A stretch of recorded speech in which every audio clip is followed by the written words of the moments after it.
നമസ്കാരം. ഇന്ന് നമ്മുടെ ടോപ്പിക്ക് പ്രഗ്നൻസി റിലേറ്റഡിനെ പറ്റിയിട്ടാണ്. നമ്മൾ ഏതൊക്കെ ഘട്ടങ്ങളാണ് ഉള്ളത് എന്ന് നമുക്ക് പറഞ്ഞു തരാനായിട്ട് നമ്മുടെ SUT പട്ടം ഹോസ്പിറ്റലിലെ senior consultant doctor Lakshmi Amar മാമിനാണ്. മാമിനെ നമുക്ക് വെൽക്കം ചെയ്യാം. Welcome ma'am. Chicken pox first ട്രൈമസ്റ്ററിൽ അമ്മയ്ക്ക് വന്നാൽ അത് നമ്മുടെ ബേബിയെ ബാധിക്കും, കുഞ്ഞിനെ ബാധിക്കും, അങ്ങനെ ഉണ്ട്? ഈ ചിക്കൻ ബോക്സ് എന്ന് പറയുന്നത് ഒരു വൈറൽ അസുഖമാണ്. വൈറൽ അസുഖങ്ങൾ ഏതു വന്നാലും കുഞ്ഞിന് ബാധിക്കാം എന്നാണ്. പക്ഷേ ചില വൈറൽ അസുഖങ്ങൾ തീർച്ചയായിട്ടും ബാധിക്കും എന്ന് പറയുന്നതിൻ്റെ ബാധിക്കാം എന്നുള്ള ഒരെണ്ണമാണ് ഈ ചിക്കൻ ബോക്സ് എന്ന് പറയുന്നത്.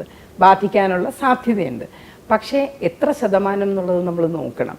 ഇപ്പോൾ ഒരാൾക്ക് ഒരു ഇൻഫെക്ഷനും വന്നില്ല, ഒരു കുഴപ്പവും ഇല്ലെങ്കിലും നമ്മുടെ ഈ സാധാരണ ഗർഭിണികളിൽ 2% ഗർഭിണികൾക്ക് ഏതെങ്കിലും തരത്തിലുള്ള അംഗവൈകല്യം വരാം. അപ്പോൾ ചിക്കൻ ബോക്സ് കിട്ടിയ അമ്മയ്ക്കും 2% ഉള്ളൂ ആ അംഗവൈകല്യങ്ങൾക്കുള്ള സാധ്യത. അപ്പോൾ നമ്മൾ സാധാരണഗതിയിൽ അവരോട് പറയും, സാധാരണ ജനങ്ങൾക്ക് 2% വരാൻ, അതേ സാധ്യതയേ ഉള്ളൂ ചിക്കൻ ബോക്സിന്. പക്ഷേ ജർമ്മൻ മീസിൽസ് വരികയാണെങ്കിൽ നമ്മൾ പറയും തീർച്ചയായിട്ടും അബോർഷൻ ചെയ്ത് കളയണം. ബിക്കോസ് അതിന് പല പല പല പ്രശ്നങ്ങൾ അതിന് വരാം.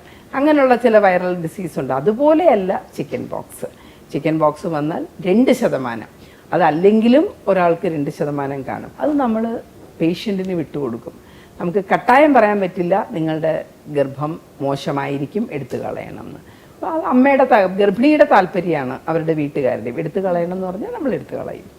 ഈ ആദ്യ കാലങ്ങളിൽ നമുക്ക് വ്യായാമം ചെയ്യുന്നതിൽ കുഴപ്പമുണ്ടോ? ഇപ്പോൾ ജോഗിങ്, അതാണ് വളരെ നല്ലൊരു ചോദ്യമാണത്. ബിക്കോസ് നമ്മുടെ നാട്ടിൽ ഗർഭിണികൾ ഗർഭം പോസിറ്റീവ്, പ്രഗ്നൻസി ടെസ്റ്റ് പോസിറ്റീവായിട്ട് വന്ന് അവരെടുത്ത് എന്തെങ്കിലും നിങ്ങൾക്ക് ഇനി ചോദിക്കാനുണ്ടോ, ചിലപ്പോൾ നമ്മൾ പറയണ്ട, അല്ലാതെ തന്നെ ഇങ്ങോട്ട് ചോദിക്കുന്ന ചോദ്യം അറിയേണ്ടത് അമ്മയ്ക്കും അമ്മായിയമ്മയ്ക്കുമാണ്. ഇവളുടെ റൂം മുകളിലത്തെ നിലയിലാണ്, ഡോക്ടറെ എല്ലാം കൂടെ താഴെ കൊണ്ടുവരണോ, അതോ സ്റ്റെപ്പ് കയറി മുകളിൽ പോകാവോ, ഇവൾക്ക് കുനിഞ്ഞ് മുറ്റമടിക്കാവോ, അവളുടെ തുണി നനയ്ക്കാവോ, ഇതൊക്കെയാണ് ചോദ്യം. അപ്പം എനിക്ക് ഇത് കേട്ടുകൊണ്ടിരിക്കുന്ന എല്ലാവരോടും പറയാനുള്ള ഒരു കാര്യം എന്ന് പറഞ്ഞാൽ, ഗർഭം ഒരു അസുഖമല്ല. ഗർഭം ബാക്കി എന്തിനേയും പോലെ ഒരു സാധാരണ ശാരീരിക പ്രക്രിയയാണ്.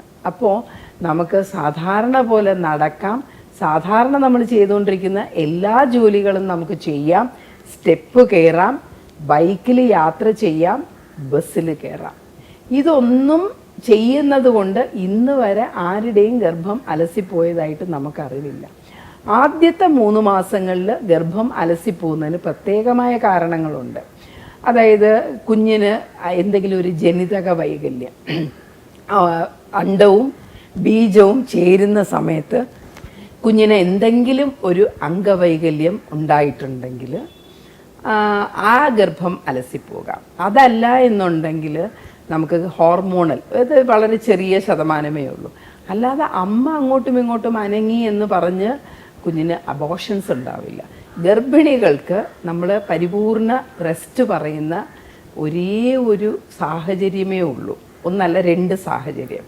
ഒന്ന്, അവരുടെ ഗർഭപാത്രത്തിൻ്റെ മുഖത്തിന് കട്ടിയില്ല, സെർവൈക്കൽ ഇൻകോമ്പറ്റൻസ് എന്ന് പറയും. ഇപ്പോൾ നമ്മൾ സ്കാൻ ചെയ്യുമ്പോൾ അവരുടെ ഗർഭപാത്രത്തിൻ്റെ മുഖത്തിൻ്റെ സെർവിക്സിൻ്റെ നീളം കുറവാണെങ്കിൽ അത് സ്റ്റിച്ച് ഇടുന്നിടം വരെ നമ്മൾ റെസ്റ്റ് പറയും. സ്റ്റിച്ച് കഴിഞ്ഞാൽ പിന്നെ അവർക്ക് സാധാരണ കാര്യങ്ങളൊക്കെ ചെയ്യാം. രണ്ടാമത്, അവരുടെ മറുപിള്ള താഴെയാണെങ്കിൽ അവർ ഈ എക്സസൈസോ അല്ലെങ്കിൽ ബൈക്കിൽ കയറുക, ഒരു ചാട്ടം ചാടുക, ഇതൊക്കെ ചെയ്യുമ്പോൾ ചിലപ്പോൾ ബ്ലീഡിങ് വരാം. അതും പ്ലസൻ്റ് കംപ്ലീറ്റ് ആയിട്ട് കവർ ചെയ്തിരിക്കുന്നവർക്ക് മാത്രം. ജസ്റ്റ് താഴോട്ട് വരുന്നവർക്കൊന്നും അത് കുഴപ്പമൊന്നുമില്ല. 5 മാസം കഴിയുമ്പോൾ അതൊക്കെ മുകളിൽ കയറിപ്പോവും. അങ്ങനെയുള്ള അല്ലാത്ത ഒരു ഗർഭിണിക്കും നമ്മൾ റെസ്റ്റ് അഡ്വൈസ് ചെയ്യുന്നില്ല. സ്റ്റെപ്പ് കയറാം, എല്ലാ ജോലികളും ചെയ്യാം, സാധാരണ പോലെ ജീവിതം മുമ്പോട്ട് കൊണ്ടുപോകാം.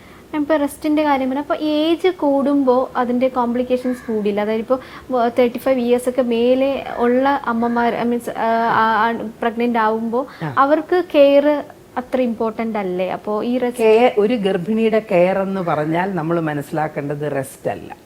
ഒരു ഗർഭിണിയുടെ കെയർ എന്ന് പറയുന്നത്, ഒന്ന് ഡോക്ടർ ചെയ്യേണ്ട കെയർ എന്ന് പറഞ്ഞാൽ ഇവർക്ക് എന്തെങ്കിലും അപകട സാധ്യതകളുണ്ടോ, അപകട സാധ്യതകളുണ്ടെങ്കിൽ ആ അപകട സാധ്യത കണ്ടുപിടിച്ച് നമ്മൾ ചികിത്സിക്കുക എന്നുള്ളതാണ്. ഗർഭിണി നമ്മൾ കൊടുക്കേണ്ട ഉപദേശം എന്താണ്? അവരുടെ കെയർ എന്ന് പറയുന്നത് അവരുടെ ആഹാരം സന്തുലിതമായിട്ട് കഴിക്കുക. സന്തുലിത ആഹാരം എന്ന് പറഞ്ഞാൽ എന്താണ്?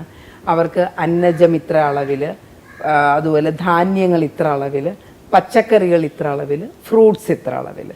ഒരു ഗർഭിണി ആഹാരം കഴിക്കുക എന്ന് പറഞ്ഞാൽ എല്ലാവർക്കും ഒരു വിചാരമുണ്ട്, ഒരു ജീവൻ അകത്ത് വളരുന്നുണ്ട്, അപ്പോൾ 2 കുഞ്ഞുങ്ങൾക്ക് കഴിക്കുക, 2 ആളുകൾക്ക് കഴിക്കുക. അങ്ങനെയില്ല. ഒരാൾക്കുള്ള ആഹാരത്തിന് ഇപ്പോൾ ഗർഭിണിയാകുന്ന സമയത്ത് ഒരു ദിവസം 300 കാലറി മതി കൂടുതൽ. ഒരു 300 കാലറി കിട്ടാൻ 1 ഗ്ലാസ് പാല് കഴിക്കുക, ഒരു ഏത്തപ്പഴം, ഒരു മുട്ട, ഒരു ദോശ. ഇത്രയും കൂടുതൽ കഴിച്ചു കഴിഞ്ഞാൽ ഒരു ഗർഭിണിക്കുള്ള കാലറിയായി. പിന്നെ കാൽഷ്യം കിട്ടാൻ വേണ്ടിയിട്ട് അവർ മുട്ട കഴിക്കാം, പാല് കുടിക്കാം, മീൻ കഴിക്കാം. മീനിനകത്ത് നല്ല പ്രോട്ടീനും കാൽഷ്യവും എല്ലാം ഉണ്ട്. അപ്പോൾ അത് വേണം. മലശോധന നന്നായിട്ട് വരാൻ വേണ്ടിയിട്ട് നാരുള്ള ഭക്ഷണം തന്നെ കഴിക്കണം.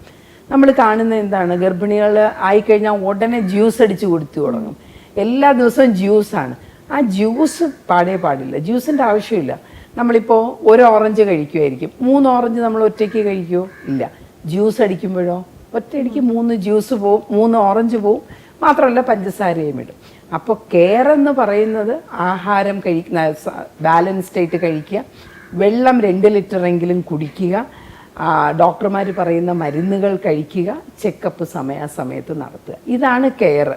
ഈവൻ 30 വയസ്സോ 35 വയസ്സോ കഴിഞ്ഞാണെങ്കിലും അതാണ് കെയർ.